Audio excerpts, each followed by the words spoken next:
สบายดีเนาะวันนี้ก็คอนโดเข้าใหม่เนี่ยคอนโดมินิตัวนี้ก็สิมารีวิวนะส่งให้ยังบ่เคยรีวิวจากเทื่อตัวนี้นะ ถ้าเขาจะมี2รุ่นเด้อนี่ตัวแรกแลเป็นคอนโดมินิโค้งจะเป็นโค้งมุนนะเห็นมั้ยนะโค้งมุนนะตัวนี้นะโค้งจะเป็นโค้งมุนเด้อตัวนี้เด้อปรับรถซอยอยู่นี่นะหมุนปรับรถซอยนี่นะแข็งงอนนะกันนะรุ่นที่2ก็จะเป็นรุ่นโค้งนะโค้งเหลี่ยมนะมันจะแตกต่างกันนะมี2โค้งนะ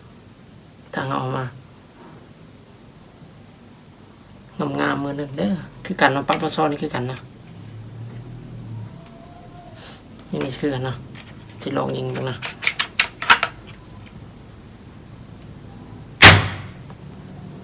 เสียงแห้งๆเลยเจ้าตัวนี้ตัวนี้ก็สิเป็นคือกันนะตัวนี้ก็สิโค้งจะเป็นโค้งมุนคือกันนะเอามา2บอกตัวนี้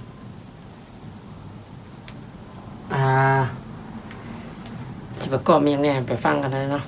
ติดตามมาเลยเนาะทางแม่นนะทางแม่นทางอารูนะอารูกวนตัดตัวนี้ 0.35 นะทางอารูส่วนวาล์วก็เป็นวาล์วกาลิกแก๊สเด้อตัวนี้เด้อพับในเด้อส่วนกล้องนะ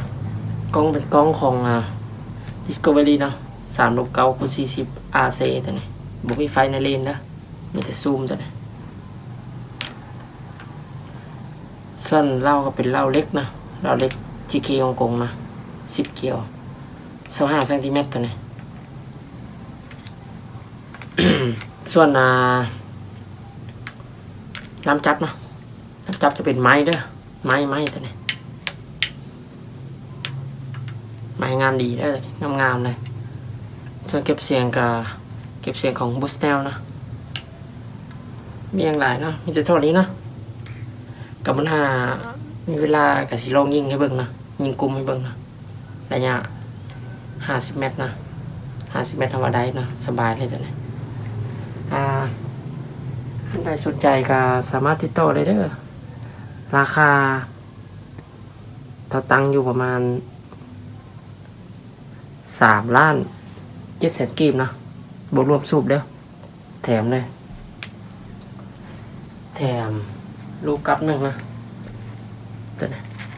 ลูกงานเด้อแถมลูกกลับหนึ่งนะทางเข้าซื้อปืนนำทางเข้าแม่นจะแถมลูกกลับหนึ่งนะแล้วก็อะไรซ่อมต่างๆนะแม่นใครสนใจก็สามารถติดต่อเลยเนาะเบอร์เขาจะขึ้นตามหน้าจอเลยเด้อจนใคร